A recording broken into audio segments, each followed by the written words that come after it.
There's a quiet kind of satisfaction in putting what's left from a meal back to work.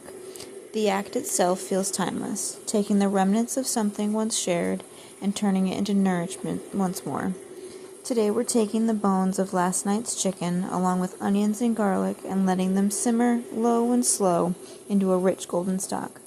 Bit by bit, what once was scraps becomes the base of a dozen future meals, soups, stews, and gravies, each carrying a touch of care that went into the last. It's a small ritual of patience and gratitude, a reminder that good food doesn't begin in a package and certainly doesn't end when dinner's done. Nothing fancy, just a simple food made the way it's always been made. As the crockpot bubbles away, the house fills with that deep, comforting aroma that feels like home. When it's finally ready, Joshua opens the lid and gets the glorious whiff of what's been simmering all day.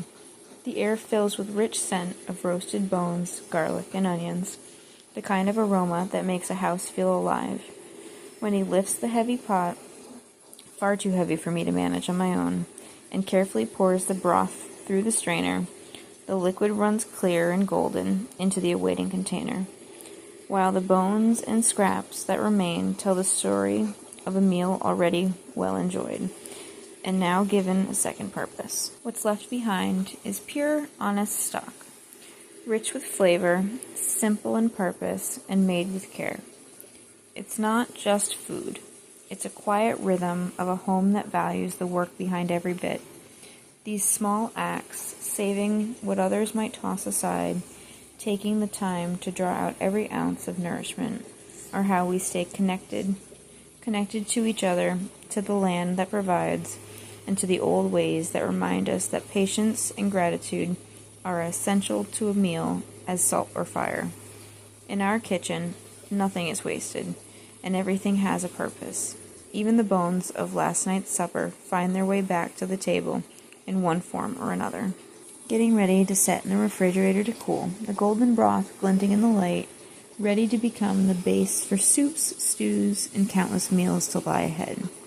There's a satisfaction in this simple act, knowing that something made from scraps and bones, cooked slowly with care, will continue to nourish us long after today. It's a quiet rhythm we've come to cherish, a small but steady practice that connects us to the land, to tradition, and to each other. We waste little, honor what we have, and take pride in the work our hands have accomplished, finding in these moments a sense of purpose and a reminder that care, patience, and effort make even the simplest food feel sacred.